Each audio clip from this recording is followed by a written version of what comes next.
દેશભરમાં ગરમી બાદ લોકો આતુરતાથી ચોમાસાની રાહ જોઈ રહ્યા હતા, પરંતુ દક્ષિણ પશ્ચિમ ચોમાસાની ગતિ છેલ્લા કેટલાક દિવસોમાં નબળી પડતા વરસાદની અપેક્ષા ફરી લંબાઈ ગઈ છે.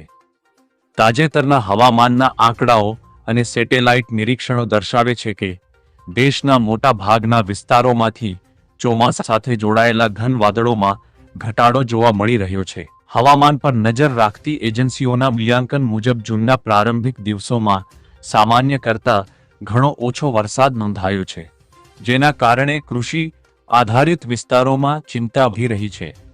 ખાસ કરીને ગુજરાત, મધ્યપ્રદેશ, રાજસ્થાન, મહારાષ્ટ્ર સહિત અનેક રાજ્યોમાં વરસાદની રાહ વધુ લાંબી બનતી દેખાઈ રહી છે. ચોમાસાની આગળ વધવાની પ્રક્રિયામાં હાલ વિરામ જેવો માહોલ સર્જાયો છે. દક્ષિણ ભારત તરફથી આગળ વધ્યા બાદ વરસાદી પટ્ટો મહારાષ્ટ્ર, તેલંગાણા અને આંધ્રપ્રદેશની આસપાસ સ્થિર થઈ ગયો હોવાનું માનવામાં આવી રહ્યું છે. બીજી તરફ પૂર્વોત્તર રાજ્યોને આવરી લીધા બાદ પૂર્વ ભારત તરફ પણ તેની ગતિ ધીમી પડી છે, જેના કારણે બિહાર, ઝારખંડ અને પશ્ચિમ બંગાળમાં ચોમાસાની સંપૂર્ણ અસર હજુ જોવા મળી નથી. આ પરિસ્થિતિ વચ્ચે અનેક વિસ્તારોમાં આગામી દિવસોમાં સ્થાનિક વરસાદ, ગાજવીજ અને તેજ પવનની શક્યતા વ્યક્ત કરવામાં આવી રહી છે. પૂર્વ ભારતના રાજ્યોમાં કેટલાક વિસ્તારોમાં વરસાદી માહોલ સર્જાઈ શકે છે, જ્યારે પૂર્વોત્તર ભારતના વિસ્તારોમાં ભારે વરસાદની સંભાવના યથાવત છે. દક્ષિણ ભારતના કેટલાક ભાગોમાં વરસાદી ગતિવિધિઓ ચાલુ રહેવાની શક્યતા છે. કર્ણાટક, તમિલનાડુ અને આસપાસના વિસ્તારોમાં ભેજવાળું વાતાવરણ સાથે વરસાદ જોવા મળી શકે છે. બીજી તરફ મધ્ય ભારતના વિસ્તારોમાં ગાજવીજ અને તેજ પવન સાથે છૂટોછવાયો વરસાદ થઈ શકે છે. જ્યારે દેશના કેટલાક ભાગોમાં વરસાદની રાહ જોવાઈ રહી છે, ત્યારે મહારાષ્ટ્રના અમુક વિસ્તારોમાં ગરમી અને લૂની સ્થિતિ યથાવત રહી શકે છે. મરાઠવાડા અને વિદર્ભ વિસ્તારમાં ઊંચા તાપમાનની અસર અનુભવાઈ શકે છે. કોંકણ અને ગોવા વિસ્તારમાં ગરમી સાથે ભેજનું પ્રમાણ વધુ રહે તેવી શક્યતા વ્યક્ત કરવામાં આવી રહી છે. હાલની સ્થિતિને જોતા ખેડૂતો, વેપારીઓ અને સામાન્ય નાગરિકોની નજર હવે આગામી દિવસોમાં ચોમાસાની નવી ગતિ પર કેન્દ્રિત બની છે. વરસાદની સ્થિતિમાં સુધારો ક્યારે થશે તે અંગે હવામાનની આગામી અપડેટ મહત્વપૂર્ણ માનવામાં આવી રહી છે. દેશભરમાં ગરમી બાદ લોકો આતુરતાથી ચોમાસાની રાહ જોઈ રહ્યા હતા, પરંતુ દક્ષિણ પશ્ચિમ ચોમાસાની ગતિ છેલ્લા કેટલાક દિવસોમાં નબળી પડતા વરસાદની અપેક્ષા ફરી લંબાઈ ગઈ છે. તાજેતરના હવામાનના આંકડાઓ અને સેટેલાઇટ નિરીક્ષણો દર્શાવે છે કે દેશના મોટા ભાગના વિસ્તારોમાંથી ચોમાસા સાથે જોડાયેલા ઘન વાદળોમાં ઘટાડો જોવા મળી રહ્યો છે. હવામાન પર નજર રાખતી એજન્સીઓના મૂલ્યાંકન મુજબ જૂનના પ્રારંભિક દિવસોમાં સામાન્ય કરતાં ઘણો ઓછો વરસાદ નોંધાયો છે, જેના કારણે કૃષિ આધારિત વિસ્તારોમાં ચિંતા વધી રહી છે.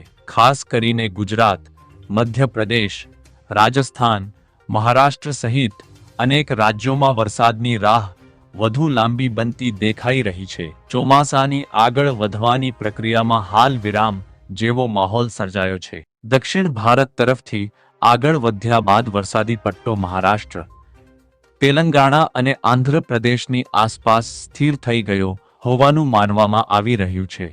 બીજી તરફ પૂર્વોત્તર રાજ્યોને આવરી લીધા બાદ પૂર્વ ભારત તરફ પણ તેની ગતિ ધીમી પડી છે, જેના કારણે બિહાર, ઝારખંડ અને પશ્ચિમ બંગાળમાં ચોમાસાની સંપૂર્ણ અસર હજુ જોવા મળી નથી.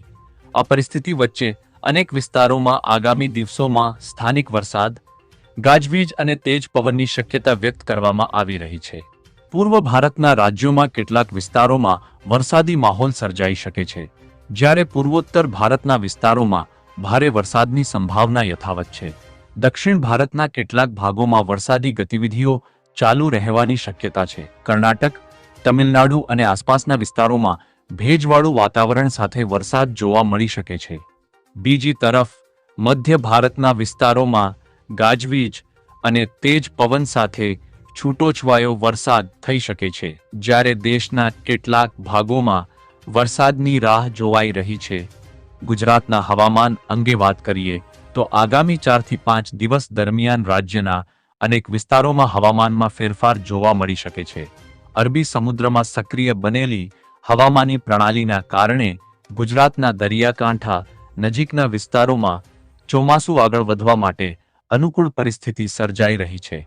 રાજ્યના દરિયાકાંઠા વિસ્તારોમાં પવનની ગતિ સામાન્ય રીતે 15 થી 20 નોટ્સ રહી શકે છે, જ્યારે કેટલાક વિસ્તારોમાં તે વધીને 25 નોટ્સ સુધી પહોંચી શકે છે.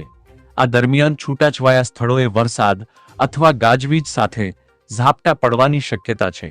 દક્ષિણ ગુજરાત, સૌરાષ્ટ્ર અને કચ્છના કેટલાક વિસ્તારોમાં ભારે પવન સાથે વરસાદી માહોલ સર્જાઈ શકે છે. હવામાન વિભાગે માછીમારોને દરિયો ન ખેડવાની સલાહ આપી છે, કારણ કે ઊંચા મોજાં અને ખરાબ હવામાનને કારણે દરિયો તોફાની બની શકે. પંજાબ, હરિયાણા, રાજસ્થાન અને પશ્ચિમ ઉત્તર પ્રદેશમાં આજે આંશિક વાદળછાયું વાતાવરણ રહેવાની શક્યતા છે. કેટલાક વિસ્તારોમાં હળવો વરસાદ અને ગાજવીજ સાથે પવન ફૂંકાઈ શકે છે. રાજસ્થાનના કેટલાક ભાગોમાં ધૂળભરી આંધીઓ પણ જોવા મળી શકે છે. જો કે દિવસ દરમિયાન ગરમી યથાવત રહેશે, પરંતુ સાંજના સમયે હવામાન થોડું સુખદ બની શકે છે. મધ્યપ્રદેશ, છત્તીસગઢ અને મહારાષ્ટ્રમાં હાલ ચોમાસાની ગતિ ધીમી પડી છે, જેના કારણે આ વિસ્તારોમાં ગરમી અને ભેજનું પ્રમાણ વધશે. કેટલાક વિસ્તારોમાં છૂટાછવાયા વરસાદી ઝાપટા અને ગાજવીજની શક્યતા છે. મહારાષ્ટ્રમાં વરસાદની અછતને કારણે ખેડૂતોમાં ચિંતા જોવા મળી રહી છે. આગામી થોડા દિવસોમાં પણ હવામાનમાં મોટા ફેરફારની શક્યતા ઓછી છે. ઉત્તર પૂર્વીય રાજ્યોમાં ચોમાસું સંપૂર્ણપણે સક્રિય થઈ ગયું છે. બિહાર, ઝારખંડ, પશ્ચિમ બંગાળ, સિક્કિમ, આસામ અને અરુણાચલ પ્રદેશમાં ભારેથી અતિભારે વરસાદની આગાહી કરવામાં આવી છે. અનેક વિસ્તારોમાં ગાજવીજ સાથે તેજ પવન ફૂંકાઈ શકે છે. સતત વરસાદને કારણે નીચાણવાળા વિસ્તારોમાં પાણી ભરાવાની સ્થિતિ પણ સર્જાઈ શકે છે. કેરળ, તમિલનાડુ, કર્ણાટક અને આંધ્ર પ્રદેશના દરિયાકાંઠાના વિસ્તારોમાં ચોમાસું સંપૂર્ણ રીતે સક્રિય છે. આજે આ વિસ્તારોમાં ભારે વરસાદ, વીજળીના કડાકા અને તેજ પવનની શક્યતા છે. ખાસ કરીને કેરળ અને તમિલનાડુના કેટલાક જિલ્લાઓમાં અતિભારે વરસાદ પડી શકે છે. સ્થાનિક વહીવટીતંત્રને પણ સતર્ક રહેવા સૂચના આપવામાં આવી છે. દિલ્હી એનસીઆરમાં આજે આંશિક વાદળછાયું વાતાવરણ રહેવાની શક્યતા છે. કેટલાક વિસ્તારોમાં હળવો વરસાદ અથવા બૂંદાબાંદી થઈ શકે છે. ગાજવીજ સાથે તેજ પવન ફૂંકાવાની પણ આગાહી છે. દિવસનું મહત્તમ તાપમાન આશરે 39 ડિગ્રી સેલ્સિયસ અને લઘુત્તમ તાપમાન 28 ડિગ્રી સેલ્સિયસ આસપાસ રહેવાની શક્યતા છે. દક્ષિણ પશ્ચિમ દિશાના પવનો સક્રિય રહેતા લોકોને ગરમીમાંથી થોડી રાહત મળી શકે છે.